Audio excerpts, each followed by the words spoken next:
Hello student, ધોરણ 10 Gujarati medium, chapter number 14 loop નિયંત્રણ માળખા. તો લૂપ નિયંત્રણની અંદર આપણે શું હોય છે કે એક ફંક્શન હોય અને એ ફંક્શનની અંદર ફંક્શનોના સમૂહને ફંક્શનનું જે ગ્રુપ હોય એ ગ્રુપને આપણે એકથી વધારે વાર તમારે ઉપયોગમાં લેવું હોય, બરાબર. તમારે શેનો ઉપયોગ કરવો પડે? લૂપિંગનો. એટલે કે જે ફંક્શન હોય છે એ ફંક્શનને તમારે શું કરવા હોય? એકથી વધારે વાર તમારે ઉપયોગમાં લેવા હોય, બરાબર. તો એને શું કહેવામાં આવે છે? લૂપિંગ. તો અહીંયા આપણે 3 અલગ અલગ પ્રકારની લૂપિંગ છે: ફોર લૂપ, વાઇલ લૂપ અને do while loop.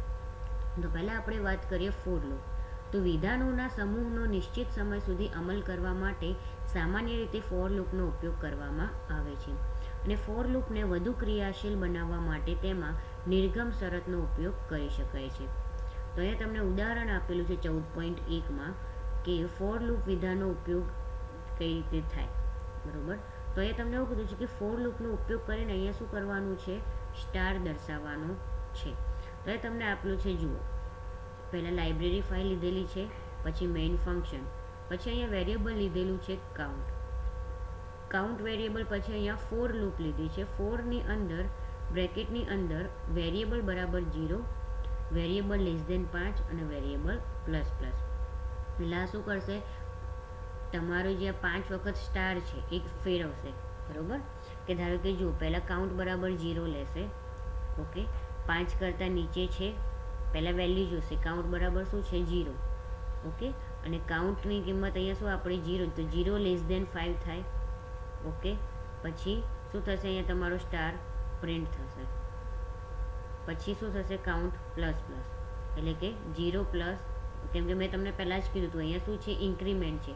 Increment operator છે, બરાબર. એટલે શું થશે? તમારી જે વેલ્યુ હશે એની અંદર 1 એડ થશે. એટલે શું થશે? અહીંયા 0 + 1 એટલે 1 એડ થશે.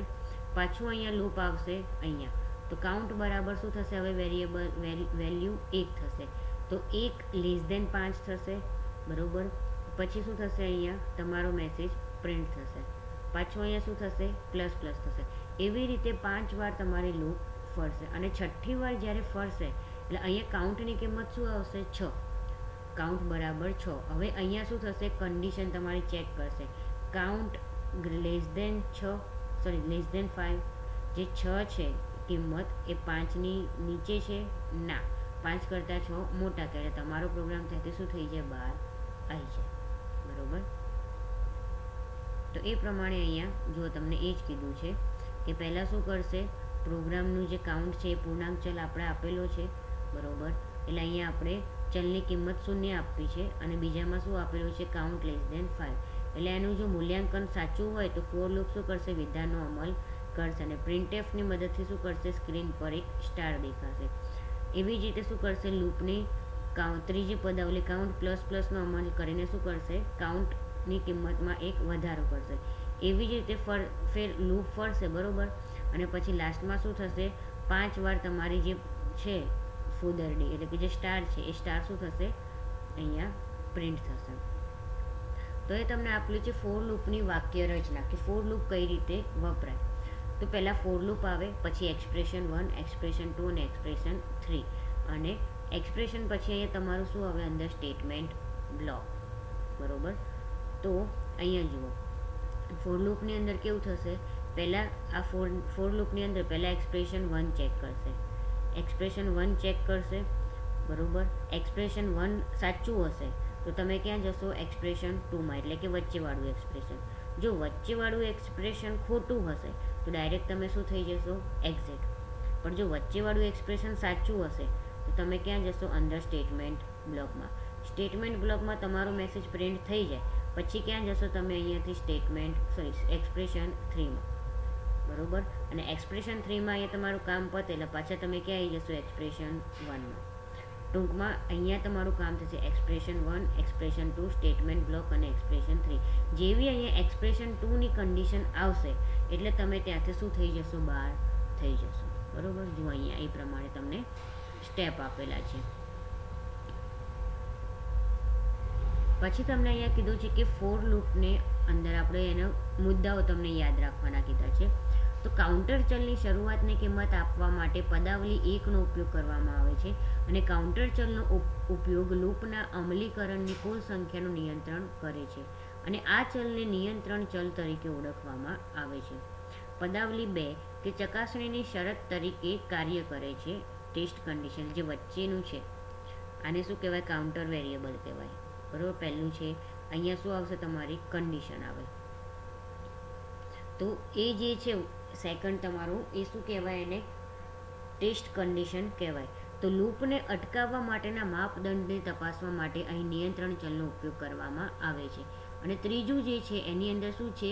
નિયંત્રણ ચલની કિંમત વધારવા કે ઘટાડવા માટે પદાવલી 3નો ઉપયોગ થાય છે. એટલે કે આ એક્સપ્રેશન 1 શેના માટે ઉપયોગમાં લેવામાં આવે છે?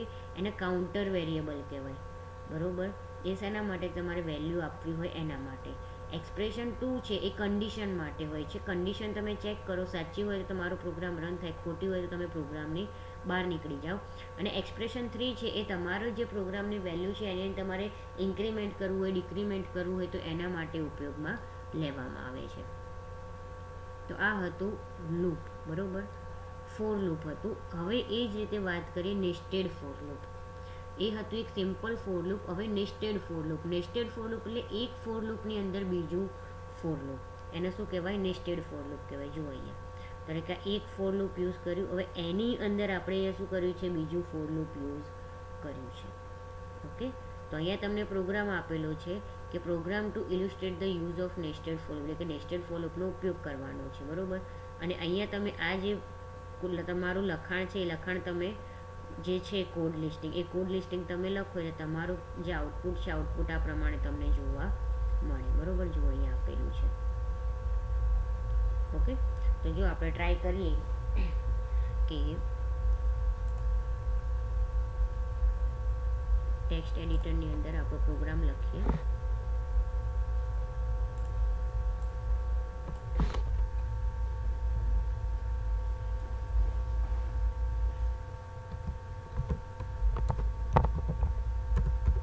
has include stdio.h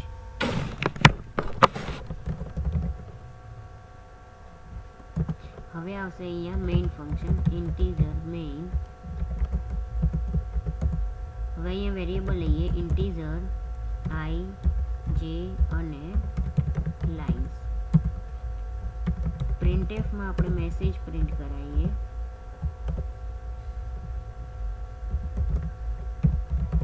enter number of lines.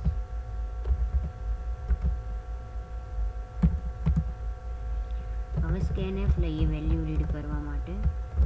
Integer data type લીધી છે એટલે કંટ્રોલ સ્ટ્રિંગ આવશે %d અને m% કરીને લાઇન. હવે ફોર લૂપનો ઉપયોગ કરીએ. અહીંયા i બરાબર 1 મળે તમને, પછી કન્ડિશન આવશે i less than equal to lines અને i પ્લસ પ્લસ.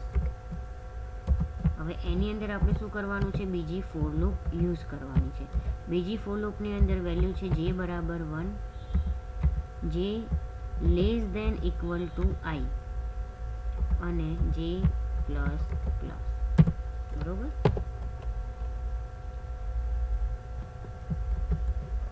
એની અંદર આપણે પ્રિન્ટ કરાવવાનું છે printf %d, એટલે કે જે વેલ્યુ આવશે એ અહીંયા ડાયરેક્ટ પ્રિન્ટ થઈ જશે, જેની જે વેલ્યુ આવશે. બરોબર,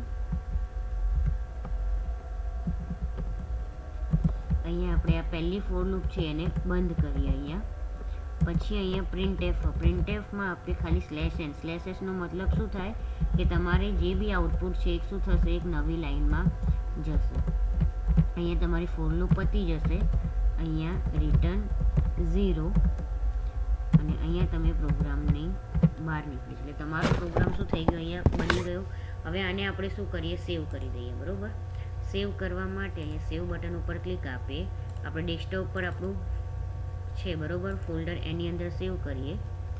હવે એની અંદર અહીંયા નામ આપી દઈએ nested.c.